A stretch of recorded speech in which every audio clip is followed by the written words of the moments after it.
ಅಲ್ಲ ಇವರು D K Shivakumar 1,00,000 ಕೋಟಿ ನಾನು ಖರ್ಚು ಮಾಡ್ತೀನಿ, ನಾನು ಟನ್ನೆಲ್ ಮಾಡ್ತೀನಿ, ಹೈ ಮಾಡಿ ಅದು ಮಾಡೋಕ್ಕೆ 10 ವರ್ಷ ಆಗುತ್ತೆ. ಇವಾಗ ಕರ್ನಾಟಕದಲ್ಲಿ ಬೆಂಗಳೂರಲ್ಲಿ ಯಾವ ಪ್ರಾಜೆಕ್ಟ್ ಟೈಮ್ಲಿ ಮಾಡಿದ್ದಾರೆ? 20 ವರ್ಷದಿಂದ ನಾನು ನೋಡ್ತಾ ಇದ್ದೀನಿ. 30 ಯಾವ ಪ್ರಾಜೆಕ್ಟ್ ಟೈಮ್ ಮಾಡಿದೆ? ಯಾವ ಪ್ರಾಜೆಕ್ಟ್ ಟೈಮಲ್ಲಿ ಮಾಡಿಲ್ಲ. ಅಲ್ಲಿ ನೋಡಿ, ಹೆಬ್ಬಾಳ್ ಫ್ಲೈಓವರಲ್ಲಿ ಒಂದು ವಿಂಗು, ಅದು ಔಟರ್ ರಿಂಗ್ ರೋಡಿಂದ ಬೆಲ್ಲರಿ ರೋಡ್ ಸಿಟಿ ಥರ ಒಂದು ವಿಂಗ್ ಕಟ್ತಾ ಇದ್ದಾರೆ.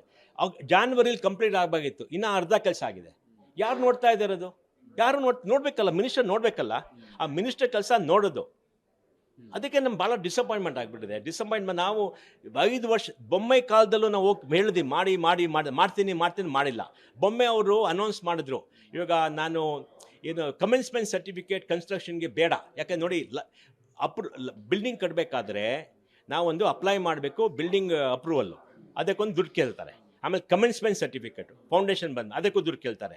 ಆಮೇಲೆ ಆಕ್ಯುಪೇಷನ್ ಸರ್ಟಿಫಿಕೇಟ್, ಅದಕ್ಕೂ ದುಡ್ಡು ಕೇಳ್ತಾರೆ. ಈ ಕಮೆನ್ಸ್ಮೆಂಟ್ ಸರ್ಟಿಫಿಕೇಟ್ ನೀವು ಕ್ಲೋಸ್ ಮಾಡಿ ಅಂತ ಅನೌನ್ಸ್ ಮಾಡಿದ್ರು, ಇನ್ನೂ ಇಶ್ಯೂ ಮಾಡಿಲ್ಲ. ಯಾಕಂದರೆ ಅದು ಲಾಬಿ ಭಾಳ ಸ್ಟ್ರಾಂಗ್ ಆಗಿದೆ. ನಮಗೆ ಸ್ವಲ್ಪ ಇದೆಲ್ಲ ಭ್ರಷ್ಟಾಚಾರ ಕಮ್ಮಿ ಮಾಡಿ, ಲೈಸೆನ್ಸ್ ಕೋಟ ಎಲ್ಲ ಬೇಗ ಕೊಡಿ, ಕೆಲಸ ಮಾಡಿ, ನೀವು ಮಾಡಿಬಿಟ್ಟು ನಮಗೆ ಹೋಪ್ ಕೊಡಿ, ಮಾಡ್ತೀವಿ. ಬೆಂಗಳೂರು ಭಾರತ ದೇಶದ ಭಾಳ ಉತ್ತಮ ಒಂದು ಸಿಟಿ.